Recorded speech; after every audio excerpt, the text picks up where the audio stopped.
Alors, avant toute chose, avant de se connecter aux esprits de la nature, il faut faire un gros travail sur soi déjà, premièrement, qui peut être très très rapide, comme il peut être un peu plus long. Tout va dépendre, donc selon la personne, selon la motivation, selon le temps que vous avez. Donc c'est comme tout, c'est comme quand on apprend à faire du vélo ou quand on apprend à conduire. Donc ça peut être long, tout simplement, comme ça peut être très court. Mais la bonne nouvelle, c'est qu'une fois qu'on a appris, qu'une fois qu'on s'est donc on s'est habitué, bah, en fait ça ne se perd pas. Voilà. Après c'est inné, c'est à vie. Donc pour bien se connecter aux esprits de la nature avant, donc ce qui est très important, donc il y a ces choses-là donc à travailler. En fait, il y a la joie, vous allez avoir le calme, vous allez avoir l'amour de soi, vous allez avoir la conscience du corps et la contemplation. Donc ces choses-là, en fait, je les explique donc plus précisément dans mon stage des esprits de la nature pour que vous puissiez déjà faire un travail sur vous, éclaircir en fait les nuages que vous avez dans la tête avec ce mouvement social qui nous entoure.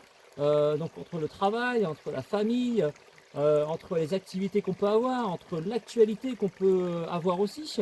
Donc il ne s'agit pas en fait de partir de ce de tout ça en fait. Non, bien au contraire, c'est d'y rester en fait. Mais quand vous allez voir les esprits de la nature, quand vous allez aller dans la nature, c'est de dissiper tout ça et d'être concentré juste pour ça.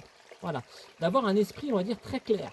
Alors facile à dire, pas évident à faire. C'est pour ça que je vous ai donné donc ces mots que je vais vous répéter: le calme, l'amour de soi, la joie, la conscience du corps, la contemplation et finalement l'action. Voilà.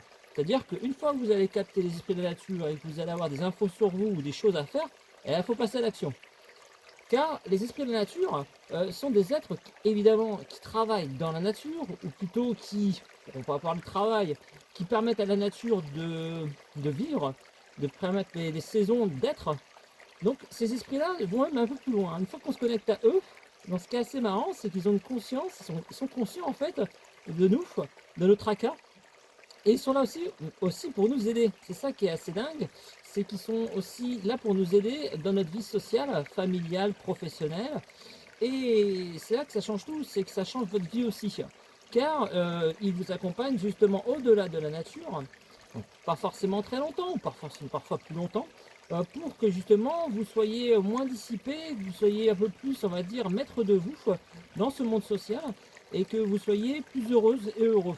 D'autant plus que les esprits de la nature, quand vous vous connectez à eux, et c'est pas un hasard, quand vous regardez des dessins animés sur les fées, les elfes, etc., vous avez cette magie, vous avez ce côté féerique, ce côté joueur, ce côté créatif, car ils sont créatifs, ils sont joueurs, l'esprit de la nature. Vous verrez que tous les spécialistes des esprits de la nature vous le diront, que ces esprits-là, en fait, sont des esprits bienveillants et qui en sont parfois un petit peu taquins, qui sont là pour vous booster, pour vous bouger, pour que vous soyez heureux, tout simplement, et que vous soyez heureux de vivre. Donc dans ces esprits de la nature, vous en avez plusieurs. Vous avez par exemple les nymphes qui sont plutôt à l'écoute, qui sont plutôt pour le réconfort. Les nymphes, c'est des énergies de l'eau. Les ondines, c'est plutôt la détente et le massage. Voilà, parfois quand vous avez une ondine, vous allez sentir une énergie qui, comme un massage, va venir vous parcourir et vous faire du bien. Le nain, c'est la création, l'artiste et le travail. C'est-à-dire que le nain, en fait, souvent dans les dessins animés et autres, on le voit bosser, bosser, bosser. Et justement, si vous avez dans le domaine professionnel, besoin de travailler, besoin d'avoir des idées, besoin d'avoir beaucoup de courage, appelez le nain. Le nain est le plus petit des esprits de la nature. Et souvent, on dit souvent que le plus petit est le plus grand. Ce qui est vrai, c'est l'un de mes préférés parce que grâce au nain, vous allez avoir plein d'idées. Vous allez sortir cette créativité. Voilà. D'ailleurs, cette créativité qui va bien avec les fées. Les fées aussi sont donc des esprits de la nature qui sont très accrochés aux fleurs. Et justement, donc dans la créativité, c'est-à-dire si vous avez besoin de créativité, n'hésitez pas à appeler les fées. Voilà, elles sont aussi dans la douceur. Vous avez le troll, tiens, le troll c'est la protection. C'est si vous êtes dans un endroit que vous souhaitez protéger par exemple, appelez un troll. Voilà, ou travaillez avec un troll s'il est déjà là. Voilà. Parfois les trolls peuvent travailler avec des gardiens des lieux, voilà, pour un lieu tout simplement pour le protéger, pour éviter que telle ou telle personne il fasse tout et n'importe quoi. Le lutin, alors ça c'est top ça. Vous mettez un nain, un lutin, alors là je vous dis pas votre journée elle va être dynamitée.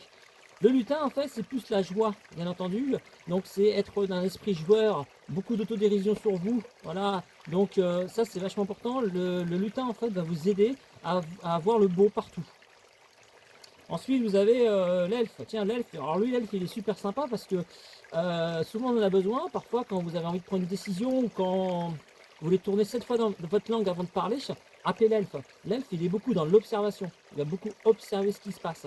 Donc ça, c'est un esprit en fait il me fait penser un peu au loup, l'esprit du loup, qui voilà, il se met en retrait et il regarde ce qui se passe. Et souvent, quand on fait un grand silence et qu'on observe la scène, la situation, avant de parler, avant de dire quoi que ce soit, c'est là que souvent qu'on sort quelque chose de très intelligent. La sylphe, là c'est l'air. Donc un esprit de l'air qui est souvent confondu avec les anges. Les anges c'est l'amour, hein, soit dit en passant. Nous apporterons beaucoup d'amour et de confiance en vous. Les sylphes en fait, donc là on est plutôt dans le côté altruiste, la purification d'un lieu, l'impression d'être vraiment accompagné. En fait, ça la sylphe c'est un esprit qui est vraiment très sympathique quand on fait un nettoyage des lieux par exemple dans un endroit. Donc ensuite la licorne, alors la licorne c'est la magie, parcourir les dimensions, donc c'est quand on médite par exemple à une licorne et puis vous allez passer les strates des différentes dimensions, celles qui vous appartiennent. Donc ça la licorne c'est aussi donc le rêve aussi, ça va très très bien avec la lune aussi, la licorne. Et aussi le soin énergétique. Voilà, une fois j'ai appelé une licorne pour une jeune fille lors d'une sortie qui était très très enrhumée. Et au bout d'une demi-heure, en fait, son rhume avait complètement par magie disparu. Ensuite, vous avez la sirène. La sirène, c'est la profondeur, c'est le chant, c'est mieux se connaître. C'est voilà, vraiment la profondeur, la sirène. Et c'est aussi le chant. Aussi. Donc n'hésitez pas à chanter, même si vous ne savez pas chanter. Fredonner quelque chose. Vous verrez, ça vous fera vraiment beaucoup de bien. La salamandre, donc élément du feu. Alors, la salamandre, c'est l'action, la salamandre. C'est l'expression de soi, c'est s'affirmer. Voilà, c'est danser, mais danser comme ça. Danser de la techno, par exemple. Des musiques qui sont très dynamiques. C'est se bouger. La Wivre, gardienne de la terre ou gardien de la terre. La Wivre, donc élément de l'eau. Donc la Wivre en fait est comme un dragon en fait. Ça ressemble beaucoup à un dragon parce qu'il faut savoir qu'en Asie les dragons en fait n'ont pas d'ailes. Chez nous ils ont des ailes. En Asie c'est magnifique, hein, c'est comment dire très, ça porte bonheur. Voilà. Chez nous ça porte malheur soi-disant. Mais bon ça c'est les religions qui sont passées là-dessus. Hein. Donc la Wivre ressemble à un dragon des eaux en quelque sorte. Et cet esprit en fait donc a appelé vraiment au moment où vous avez vraiment besoin, c'est quand vous êtes très très très fatigué, quand vous avez besoin de beaucoup de douceur, mais en même temps d'avoir du courage pour affronter un passage vraiment difficile. La Wivre en fait est aussi purificatrice, hein, donc dans des endroits surtout où il y a de l'eau.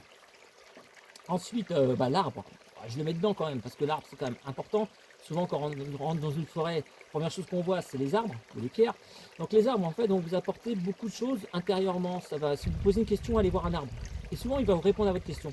Vous verrez, essayez de penser à rien, et à ce moment-là, pouf, vous allez voir, vous allez peut-être vous endormir un peu, ou vous allez avoir une petite absence, et ça va vous donner en fait une solution à la question que vous vous êtes posée. Ensuite, on va partir sur un autre élément qui pour moi est important, c'est le phénix. Le phénix, c'est si vous avez en fait, alors on ne peut pas vraiment le mettre dans les esprits de nature, c'est un peu comme le dragon, ce sont des esprits qui sont très très spirituels, très vibratoires. Voilà, c'est vraiment le dessus du panier, on va dire ça comme ça, par rapport au petit peuple qu'on appelle les esprits de la nature. Le phénix, en fait, ça va être vraiment un moment donné où vous changez de métier, où il y a un changement. Voilà, appelez le phénix qui va vous aider au niveau du changement. Voilà. Donc ça, c'est un esprit qui est quand même très très intéressant parce que souvent on ne l'appelle pas et on pense souvent au dragon. Et en fait, donc c'est un élément du feu en plus. Il n'y en a pas des masses, hein, c'est vraiment un esprit de la nature quand on fait le calcul. Et le phénix, en fait, va vous apporter beaucoup d'aide lors d'un déménagement, lors d'une rupture sentimentale, par exemple, lors d'un changement de travail ou autre. Et vous avez donc finalement aussi le dragon. Alors le dragon, c'est toute la sagesse que vous avez en fait depuis vos annales akashiques, depuis toutes vos, pour ceux qui croient aux anciennes vies, de toutes vos anciennes vies. C'est tout votre savoir que vous avez. Sauf que le dragon, voilà, c'est un peu comme le bon Dieu. C'est que il va pas forcément vous aider dans votre incarnation à retrouver cette mémoire. Il va vous demander en fait de travailler plutôt sur les esprits de la nature. Voilà. Et ensuite, selon les efforts que vous allez faire avec les nains, les lutins, les gnomes, les fées, voilà, vraiment le bas du panier comme on dit, euh, eux vont vous donner le reste. Voilà. Il faut que vous fassiez un effort, aide-toi et le ciel t'aidera. Donc le dragon vous aidera à condition que vous faites l'effort de travailler avec ce qui est normal, votre incarnation. On est incarné dans un monde biologique, les esprits de la nature et des strates. Les plus bas en fait sont ceux qui sont plus proches de vous. Et c'est eux en fait qui vont vraiment vous faire vous donner un grand coup de trampoline pour atteindre votre savoir. Voilà. Et vous allez faire le yo-yo de plus en plus. Et c'est ça être médium, c'est faire le yo-yo. C'est d'être dans l'instant et en même temps ailleurs. Voilà. Donc c'est vraiment de le faire tout le temps. Au début, vous allez vous concentrer au niveau évidemment de votre travail, vous allez venir voir les esprits de la nature, donc entre le social pardon et les esprits de la nature, vous allez avoir du mal à gérer entre les deux, mais au fur et à mesure, vous verrez que ce sera de plus en plus facile. Et qu'est-ce que je pourrais dire d'autre pour finir? Donc voilà, après vous avez l'énergie de la lune, de l'eau, le vent, la roche. Bon ça j'explique ça en détail en fait au niveau de mon stage d'esprit de la nature pour que ce soit plus concret pour vous. Voilà, donc ça sera beaucoup plus précis. Vous allez avoir justement des petites paires comme ça que vous allez pouvoir en fait, voilà, ça c'est un petit jeu que j'ai fait donc avec ce que j'appelle la livre à carte pour vous coacher tous les jours avec les esprits de la nature. Et là, c'est pareil, c'est une carte qui vous explique donc comment commencer et comment en fait après bien vous connecter avec les esprits de la nature. Et puis il y a plein d'autres choses aussi que j'ai faites. Dans ce stage, vous allez aussi vous perfectionner au point de vue radiesthésie, au niveau de votre propre médiumnité, votre propre notice de fonctionnement. Car mon but, c'est de ne pas vous influencer. Vous êtes complètement différent de moi et de d'autres personnes. Et le but, c'est que vous soyez épanoui.